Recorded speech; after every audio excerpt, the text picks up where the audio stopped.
Crix 9 had seen many strange things during his 14 life cycles.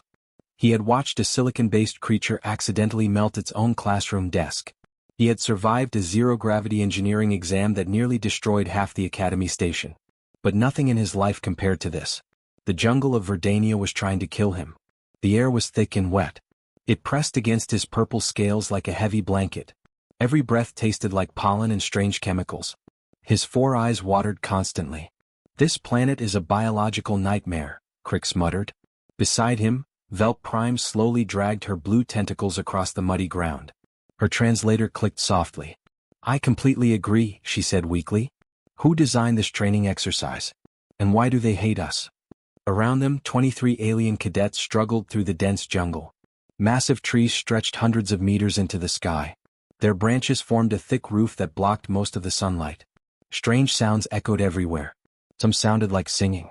Others sounded like distant screams. Tambor, a gentle herbivore from Kepler 442b, stopped beside a cluster of strange purple plants.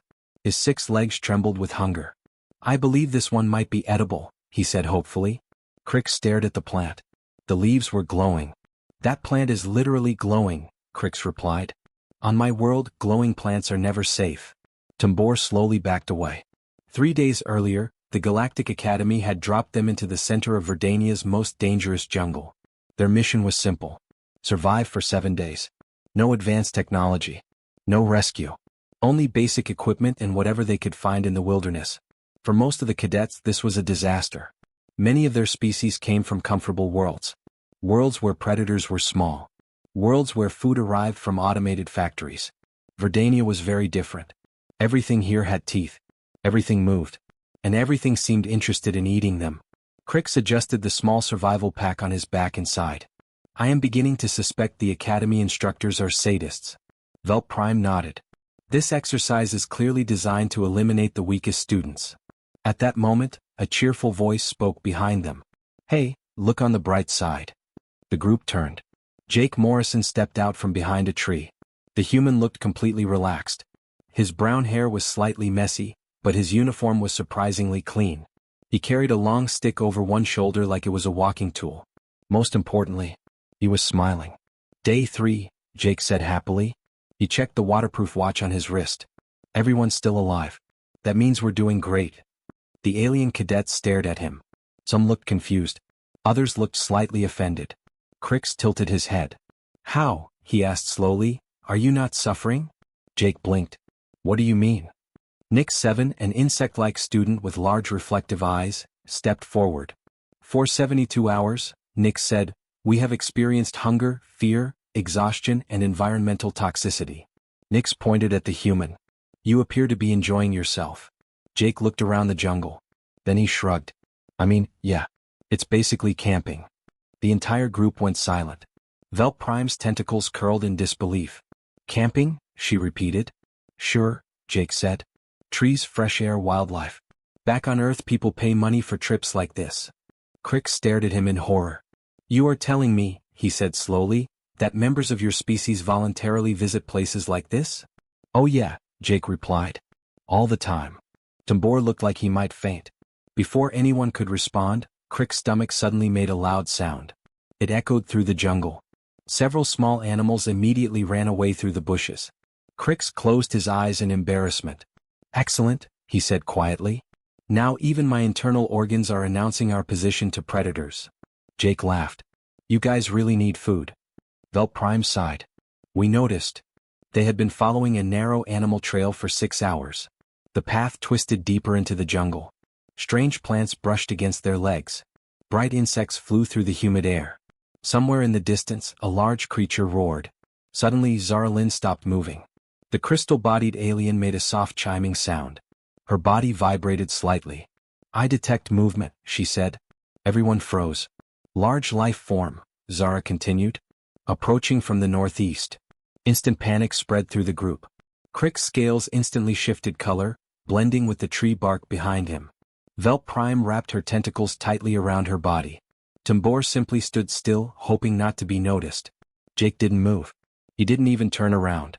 "Relax," the human said calmly. Nick stared at him. "Something large is approaching," Nick said nervously. Jake shrugged. It's probably just another one of those bear pig things. Nix's eyes widened. Just another? A massive crashing sound exploded from the jungle. Trees shook. Branches snapped. Something huge was coming toward them. The alien cadets panicked. Crix pressed himself against a tree trunk. Velt Prime climbed halfway up a low branch using her tentacles. Tambor attempted to dig into the ground. But Jake simply stood in the center of the clearing. Watching. Waiting. And smiling. A moment later, the creature burst through the jungle. It was enormous. Nearly 3 meters tall. Its body looked like a living fortress, covered in thick armor plates. 6 massive horns curved from its head like weapons designed for war. The beast stomped into the clearing and stopped. Its enormous eyes locked onto the human. For several seconds nobody moved. Then Jake slowly reached into his backpack and pulled out a small emergency food bar. He carefully unwrapped it. Then he looked directly at the giant creature. "Easy there, big guy," Jake said softly, and he gently placed the food on the ground. The giant creature lowered its massive head. Its nostrils expanded as it tested the air. The jungle became silent. No wind. No insects. No movement. Every alien cadet held their breath. Crix 9 pressed himself harder against the tree behind him. His scales shifted nervously between camouflage brown and bright warning yellow. "This is how we die," he whispered. Above him, Velt Prime clung to a branch. "If the Academy survives this incident," she muttered, "I will personally file a complaint against whoever approved this exercise." Meanwhile, Jake Morrison slowly stepped backward. He kept his movements calm. Smooth. Careful. The giant creature walked forward. Each step shook the ground. Its horns glinted in the weak jungle light. Then it reached the small nutrition bar lying on the dirt. The creature sniffed it. Once. Twice. A long tongue slowly extended from its mouth. The tongue was easily 2 meters long. It wrapped around the food bar. And, in one quick motion, the creature swallowed it. The alien cadets waited. Nothing happened. The creature tilted its massive head. Then it looked directly at Jake. A deep sound rolled through its chest. A low rumbling vibration. For a moment, Crix thought it was a warning growl. But Zara Lynn's translator processed the sound. "Emotional tone detected," she whispered. "What tone?" Nix asked. Zara paused. "Gratitude." The creature gave one last rumbling purr. Then it turned around. Branches snapped as the enormous beast slowly disappeared back into the jungle. Just like that, it was gone. Silence returned. For several seconds, nobody spoke. Finally, Velt Prime slowly slid down from her branch. "What?" she asked carefully. "Just happened?" Jake dusted his hands. "Standard first contact trick," he said casually. Nix stared at him.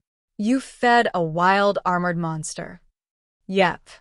You had no guarantee it was not carnivorous." "True. You had no defensive strategy." Jake shrugged. "Being nice works about 60% of the time." The alien cadets froze. Nix's antenna twitched nervously. "And the other 40%? Jake grinned. "Those are the interesting ones." No one liked that answer. The group continued walking through the jungle. But now the alien students watched Jake Morrison with very different expressions. Before today, he had seemed like a slightly strange human. Now he looked like something else. The sun slowly began to sink toward the horizon. Orange light filtered through the giant trees. Night was coming. And night on Verdania was terrifying. Crix looked around nervously. "We must establish a safe resting location." Velp Prime nodded. "A defensive perimeter would be ideal." Crix looked around at the jungle. "And what exactly will we defend ourselves with?" he asked. "Our academic degrees?" Before anyone could answer, Jake suddenly stopped walking. He crouched near the ground. His eyes studied the mud carefully. Nix leaned closer. "What are you looking at?" Jake pointed to several marks in the dirt. "Tracks." Tambor blinked. "Tracks of what?" Jake followed the trail with his finger. "Small animal. Maybe 15 kilograms." He examined another print. "Herbivore." Crix stared at him. "You can determine all of that from dirt." Jake nodded. "Sure." Tambor looked hopeful. "Is it edible?" Jake smiled. "Oh yeah. Before anyone could react, Jake stood up. I'll be back. Then he disappeared into the jungle. The alien cadets panicked immediately. You cannot leave, Velprime shouted. But the human was already gone. The group stood together in nervous silence. Minutes passed. Then 20 minutes. Tambor sat down sadly. He has abandoned us, he said. We are clearly a burden. Zara Lynn gently shook her crystal head. No. Nyx turned toward her. You sound very confident. Zara's body made a soft chiming sound. Humans possess a psychological trait called pack bonding. Crix frowned. Explain. Zara continued. Humans form emotional connections extremely quickly. Once bonded, they display strong loyalty toward their group. Nyx processed the information. So, he sees us as his group? Yes. Tambor tilted his head. And that means? Zara answered simply. He will come back. At that exact moment, the bushes behind them moved. Everyone jumped. Jake Morrison stepped into the clearing. Something large was hanging over his shoulder. His hands were covered with dark red blood. The alien cadets froze in shock. Jake dropped the animal onto the ground. It landed with a heavy thud. Dinner, he said happily. The creature looked like a strange mix between a rabbit and a deer. Soft brown fur, long ears, and very sharp teeth. Velprime stared at the body. Her voice was barely a whisper. You killed it. Jake looked confused. Well, yeah. You were starving.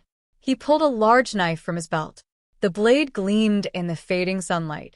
Crix stared at the weapon. That is not Academy's standard equipment. Jake shrugged. Custom modification. Then he knelt beside the animal and began preparing it with quick, professional movements. Skinning. Cleaning. Cutting. The alien students watched in stunned silence. Nyx spoke slowly. Where does food normally come from on your world? Jake didn't even look up. Animals. Nyx shook his head. No. I mean the manufacturing process. Jake paused. Then he laughed. Oh. You guys grow food in factories? Nyx nodded. Protein synthesis. Cellular agriculture. Jake wiped his knife on a piece of cloth. Sounds complicated. He began collecting dry branches. A few minutes later, a fire crackled in the middle of the clearing. The smell of roasting meat filled the air. Tambor's stomach growled loudly. Jake smiled. Trust me, he said. You're going to like this. The smell spread slowly through the jungle clearing. Warm, rich, strangely comforting. The alien cadets sat around the small fire Jake had built. Orange flames flickered across their tired faces. Above them, the sky had turned dark purple. Night on Verdania had arrived. Jake turned the strips of meat over the fire using a sharpened stick. Fat dripped into the flames with soft hissing sounds. Tambor swallowed nervously. His 6 legs trembled slightly. I must clarify something, he said carefully. Jake glanced at him. Sure. You are cooking the animal you just killed? Yep. Tambor looked deeply disturbed. You intend for us to consume it? Jake raised an eyebrow. Well, yeah. That's usually what happens after cooking. The group exchanged uncomfortable looks. Velprime's tentacles twisted together. On most civilized worlds, she explained slowly, food production does not involve killing animals. Jake looked genuinely surprised. Really? Nyx 7 nodded. We grow protein structures in controlled laboratories. Zara Lynn added quietly. Many species consider the act of killing another life form for food morally questionable. Jake leaned back slightly. Huh. He poked the fire with a stick. That must make survival situations pretty difficult. Crix 9 stared at the meat cooking over the fire. The smell was getting stronger. And unfortunately, it smelled amazing. His stomach made another desperate noise. Jake noticed. Look, the human said calmly. Your bodies need protein and fat right now. He pointed toward the jungle. You could try eating random plants, but most of them are probably toxic. Tambor shivered. That has been our experience. Jake smiled slightly. This, he said, pointing at the meat, is safe. Nyx studied the food carefully. You are certain? Jake nodded. Herbivore animal. Healthy muscle. No signs of disease. He flipped another piece. Back on Earth we eat animals all the time. Tambor looked horrified. How many? Jake thought for a moment. Well, Just chickens alone? He shrugged. About 20 billion every year. The number hit the group like an explosion. Tambor nearly fell over. 20 billion? Jake nodded casually. That's just chickens. There's also cows, pigs, fish, deer, rabbits. Stop, Velprime whispered. Her tentacles had turned pale blue. Jake blinked. What? You are describing industrial-scale predation. Jake scratched his head. I guess that's one way to say it. The alien cadets sat in stunned silence. The fire crackled quietly between them. Finally Jake lifted one piece of cooked meat. All right, he said. Who wants to try? No one moved. The smell continued drifting through the clearing. Crix felt his stomach twist painfully. 3 days without real food had destroyed his dignity. Slowly, carefully he reached forward. I will conduct the experiment, he said weakly. Jake handed him a piece. The meat was warm, juicy. Crix hesitated for a moment. Then he took a small bite. Everyone watched him. Crix chewed slowly. Then his 4 eyes widened. This, he said slowly. This is extremely good. Tambor leaned closer. Describe the flavor. Crix took another bite. It is rich. He paused. And strangely satisfying. Tambor immediately grabbed a piece. Then Velprime. Then Nyx. Within minutes the entire group was eating. The clearing filled with quiet chewing sounds. Jake smiled and leaned back against a tree. Told you. Tambor finished his portion and looked deeply confused. My species has been vegetarian for centuries. He stared at the empty stick in his hand. I am now questioning many cultural decisions. Jake laughed. As the group finished eating, the tension slowly faded. Their energy returned. Their bodies felt warmer. Safer. Jake stood up. All right, he said. Time to set up camp properly. Within minutes he began working. He cleared the ground. Stacked stones. Reinforced the fire pit. Then he disappeared briefly into the jungle. When he returned, he carried several long wooden branches. Using his knife, he began shaping them. Crix watched carefully. You are manufacturing weapons. Jake nodded. Basic spears. The alien cadets exchanged nervous looks. Nyx pointed at the sharp wooden tip. You expect us to fight predators with sticks? Jake grinned. Pointy sticks. He handed one to Crix. Trust me. These work great. Crix held the spear carefully. It was surprisingly balanced. Zara examined another one closely. The craftsmanship is impressive. Jake shrugged. Practice. Velprime watched him carefully. Human cadet Jake Morrison, she said slowly. Your survival abilities appear far beyond normal expectations. Jake smiled slightly. Not really. Tambor tilted his head. You hunted an animal. Yes. You built a fire. Yes. You created weapons. Yes. Tambor blinked. Those are not normal skills. Jake leaned against a tree. Back home, he said. Kids learn most of that stuff. The alien cadet stared at him again. Nyx processed the statement slowly. Human children learn hunting. Sometimes. They learn weapon construction. Jake shrugged. Basic survival skills. Velprime's tentacles slowly tightened. Your species teaches children how to kill. Jake paused. Then he gave a small smile. When you say it like that, it sounds scary. He looked out into the dark jungle. But honestly, it's just part of growing up. The group sat quietly around the fire. In the distance, something large moved through the trees. Strange animal calls echoed through the night. Crix looked at Jake carefully. For the first time since arriving on Verdania, he felt something strange. Not fear. Not confusion. Something else. Relief. Because if humans were truly like Jake Morrison, then maybe, just maybe, they were going to survive this jungle. The 4th morning on Verdania arrived slowly. Strange bird calls echoed through the jungle canopy. The air was cooler than the night before, and thin beams of sunlight slipped through the giant leaves above. Crix-9 opened his 4 eyes. For a moment he did not move. Something felt different. He lifted his head and looked around the campsite. Then all 4 of his eyes widened. The small clearing had completely changed. A simple water filtration system stood beside the fire pit. Several wooden racks had been built near the edge of the camp, and thin strips of meat were hanging there to dry. Around the perimeter of the clearing stood a circle of sharp wooden spears planted into the ground like defensive spikes. Crix slowly sat up. How?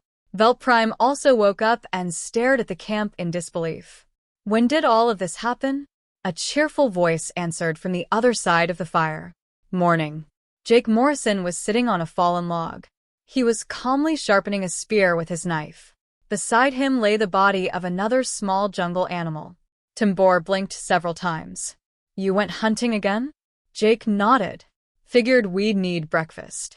Nix looked around the camp. You constructed all of this during the night? Jake shrugged. I couldn't sleep.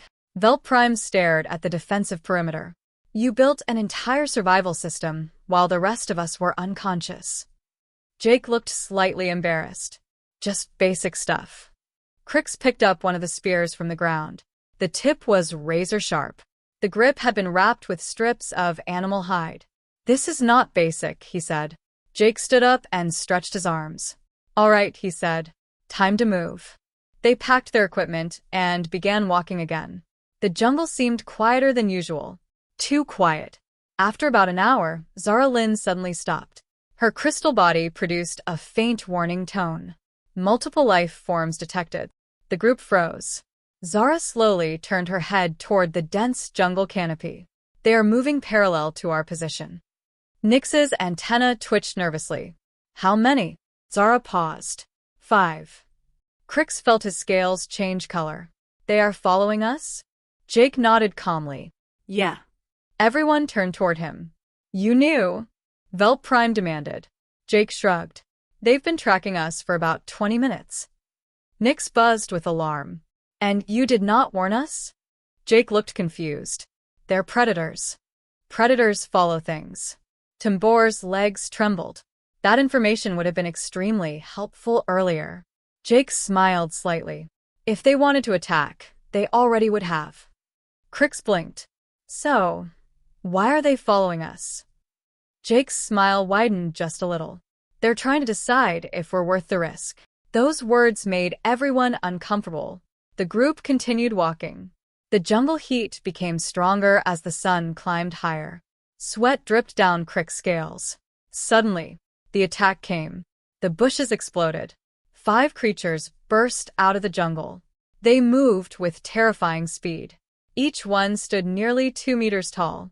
Their bodies were lean and muscular, supported by 6 powerful legs. But the worst part was their heads. Their heads were mostly teeth. Rows of sharp teeth surrounded strange sensory organs that twitched in the air. Tambor screamed. One of the creatures leapt straight toward him. But it never reached him. Jake moved first. The human stepped forward and drove his spear forward in one clean motion. The wooden weapon struck the creature directly in its chest. The sharp tip punched through a gap in its armor. The beast hit the ground instantly. Its body began shaking as the poison from the spear spread through its nervous system. Circle formation, Jake shouted. Back to back. The alien cadets obeyed immediately. They formed a defensive circle, holding their spears outward. The remaining 4 predators moved around them slowly. Their movements were careful, intelligent. They were studying their prey. Zara spoke quietly. They are coordinating their attack pattern. Jake nodded. Yeah. He watched the predators carefully. They hunt in packs. Velprime tightened her grip on her spear. They appear extremely dangerous. Jake smiled. Good news. Everyone looked at him. What good news? Nix asked. Jake spun the spear in his hand. They've never hunted humans before. Before anyone could respond, another creature lunged forward. Jake moved sideways instantly. He grabbed the spear planted in the ground and thrust it upward into the predator's throat. The beast collapsed. The remaining predators hesitated. Jake used the moment. He stepped forward aggressively. He shouted loudly. He slammed his spear against a tree trunk. The loud noise echoed through the jungle. The predators paused, confused, uncertain. Jake pointed his spear toward them. Yeah, he said calmly. That's right. You picked the wrong species. The creatures slowly backed away. One by one, they disappeared into the jungle shadows. The clearing became silent again. Crix slowly lowered his spear. His hands were shaking. What, he whispered, just happened? Jake pulled his spear out of the ground and wiped the blade clean. Predator psychology, he said casually. Nix stared at him. You defeated multiple apex predators with wooden weapons. Jake shrugged. Team effort. Zara looked around the jungle carefully. The remaining creatures have retreated. Velprime slowly sat down on a rock. I believe, she said weakly, that I am experiencing emotional trauma. Tambor nodded. I second that. Crix looked at Jake Morrison. The human was already adjusting his backpack like nothing unusual had happened. For the first time, Crix realized something important. Humans were not just intelligent. They were not just adaptable. Humans were something much more dangerous. They were natural predators. The jungle slowly returned to its normal sounds. Strange birds called from the treetops. Insects buzzed through the warm air. But the alien cadets were still standing in the clearing. No one spoke. They simply stared at Jake Morrison.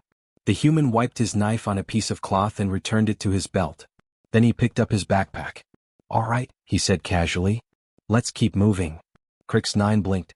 Moving? Jake nodded. Extraction point should be about 3 hours from here. Velprime slowly stood up. You are continuing the journey, after fighting 5 apex predators? Jake shrugged. Yeah. He looked around at the group. You guys good? Tambor answered weakly. I am reconsidering every life choice that led me to this academy. Jake laughed. They continued walking through the jungle. But something had changed. Earlier the alien cadets had walked nervously. Now they stayed close to the human. Very close. Almost like protective animals gathering around a stronger predator. For the next few hours, Jake guided them through the jungle. He moved with quiet confidence. He pointed out safe paths. He avoided dangerous plants. He located clean water sources. Several times he stopped to study the ground or the trees. Each time he corrected their direction. Finally, the dense jungle began to thin. The giant trees became smaller. Sunlight reached the ground more easily. Then they saw it. A wide clearing in the forest. At the center of the clearing stood a tall metal beacon. Crix felt relief wash through his body. The extraction point. Jake nodded. Right on schedule. Velprime stared at him. You navigated directly here without using electronic systems. Jake shrugged. Sun position. Terrain slope. Wind patterns. Nyx stared at him in disbelief. You determined our location using environmental clues. Jake smiled. Pretty normal stuff. Tambor shook his head slowly. I believe the definition of normal varies greatly between species. They waited in the clearing. About 10 minutes later, a distant sound echoed through the sky. A spacecraft. The rescue shuttle appeared above the jungle canopy and slowly descended. Dust and leaves flew into the air as it landed. The side door opened. Commander Vex Prime stepped out. The tall alien officer studied the group carefully. Impressive, the commander said. All cadets accounted for. Crix stepped forward. Commander, we have questions. The commander tilted his head. Go ahead. Crix pointed toward Jake. This human cadet hunted food, built weapons, defeated predators, and guided us safely across the jungle. The commander nodded calmly. Yes. Crix blinked. You sound unsurprised. The commander folded his arms. This survival exercise normally has a 67% success rate. The alien cadets froze. Tambor looked horrified. 67%? Velprime whispered, that means, students usually die. The commander nodded. Correct. Nyx slowly turned toward Jake. But, we all survived. The commander looked at the human. Then he smiled slightly. Yes.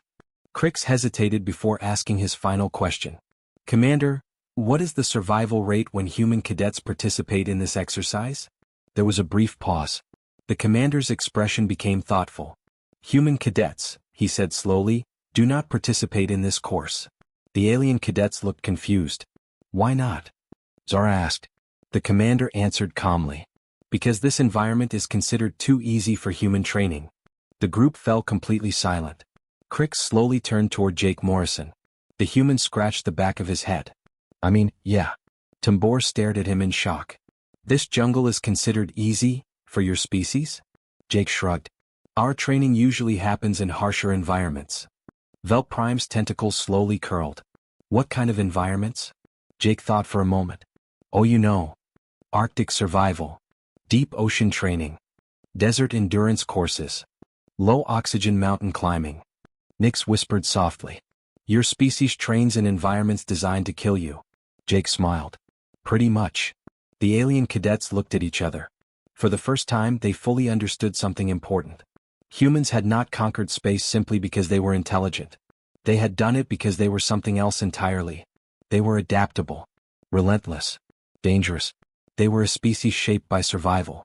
As the cadets boarded the shuttle, Velt Prime walked beside Jake. She looked at the human quietly. Jake Morrison. He turned toward her. Yeah. Thank you for keeping us alive. Jake looked surprised. Then he smiled. Hey. That's what teammates do. The shuttle lifted off from Verdania. Below them, the deadly jungle slowly disappeared beneath the clouds. Crix 9 sat quietly in his seat. Across the cabin, Jake Morrison was cleaning dirt from his knife like it was just another normal day. Crix realized something then. The galaxy was a dangerous place. Full of predators. Full of unknown threats. But maybe, just maybe, that was not such a terrible thing. Because somewhere in the galaxy, there was a species that had evolved to survive exactly those kinds of dangers. And if you were lucky enough to have one of them on your side, you might survive anything. After all, humans were not just explorers. They were survivors.